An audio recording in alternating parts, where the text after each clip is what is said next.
Next आता है delete data. Delete data means remove the records from a table. उसके लिए हम सिंटेक्स लिखते हैं delete from table name where condition. Where हम तब लगाते हैं अगर मुझे पर्टिकुलर डेटा डिलीट करना है। यहाँ पे लिखा delete from student, that is my table name where ID is equal to 1।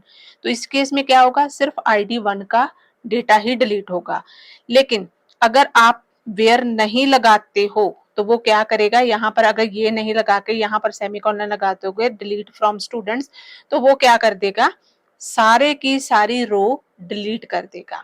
अब यहाँ पर एक इंटरव्यू क्वेश्चन भी बन जाता है कि सपोज करो अगर मैं ये कमांड लगा देती हूँ डिलीट फ्रॉम स्टूडेंट्स, तो क्या पूरे टेबल के सारे रिकॉर्ड्स डिलीट हो जाएंगे।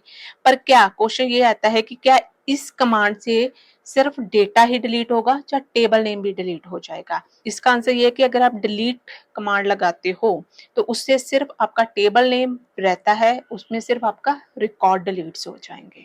डिलीट कमांड का मतलब होता है कि अगर आपने एक टेबल में से पर्टिकुलर रिकॉर्ड को डिलीट करना है तो वो आप कैसे कर सकते हो। तो इसमें भी हम वेयर कंडीशन लगाएंगे, तो दोनों तरीके से करके देखेंगे, विद वेयर कंडीशन और विदाउट वेयर कंडीशन। तो चलिए स्क्रीन पे चलते हैं।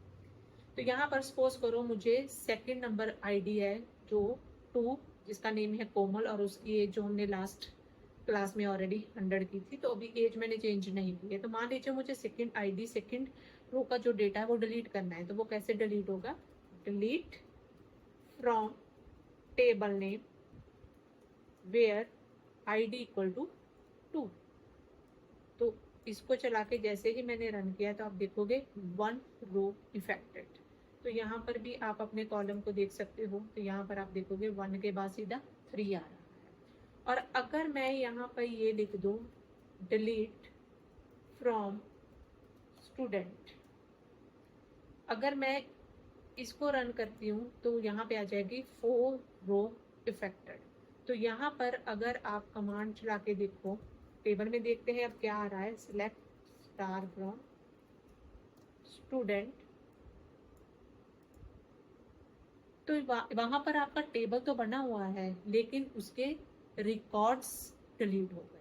अब जो हमने इंटरव्यू में क्वेश्चन पूछा था कि क्या अगर मैं डिलीट कमांड लगा देती हूँ विदाउट वेयर तो क्या टेबल भी डिलीट हो जाएगा, तो उसका आंसर अभी मैंने आपको प्रैक्टिकल करके भी दिखा दिया। तो उसका आंसर है कि आपके टेबल का स्ट्रक्चर तो रहेगा लेकिन उसके अंदर जितने रिकॉर्ड्स हैं वो सारे डिलीट हो जाएंगे।